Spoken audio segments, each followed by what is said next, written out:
Monsieur le Président, chers collègues, avec 56 000 salariés dans le secteur automobile et 700 000 véhicules construits chaque année en Hauts-de-France, nous sommes la première région automobile de France. Avec l'implantation de Verkor, nous sommes en train de donner un avenir industriel à notre région en devenant la région leader de l'automobile de demain. Une industrie propre, décarbonée, conforme à notre engagement dans la troisième révolution industrielle.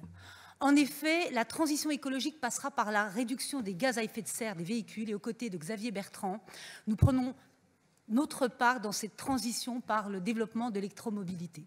Notre région devient la vallée de la batterie, résultant d'une stratégie économique volontariste, connue et reconnue au niveau national et européen. Une volonté également de faire en sorte que le marché des voitures de demain n'échappe pas aux entreprises françaises au profit de l'Asie. Nous vivons un moment charnière avec l'accueil de 3 des plus gros projets qui changeront l'histoire des mobilités et de l'automobile de notre pays. Envision à Douai en 2024, Stellantis et Total Energy à Douvrin en 2023 et Verkor que nous aidons aujourd'hui à hauteur de 60 millions d'euros avec jusque 1200 emplois à la clé dès la première phase. Verkor soutenu par Renault, Schneider Electric et Arkema qui implante à Bourbourg sa première gigafactory de cellules de batterie bas carbone.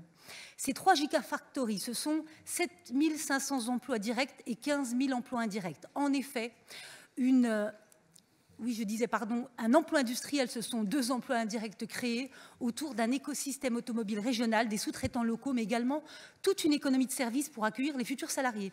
Pour terminer, 3 sujets sur lesquels nous prêtons une attention particulière. Vous l'avez dit, celui du recyclage de batteries impératif. Sur ce point, nous travaillons déjà sur des projets innovants via la mission REV 3. Celui de l'emploi et de la formation. Un travail conséquent est à mener sur les compétences nécessaires, un état des formations et parcours professionnels disponibles et ceux à créer. Enfin, le dernier point d'attention que je souhaiterais mettre en avant, et pour cela, je vais réagir aux propos du président de la République concernant le véhicule électrique.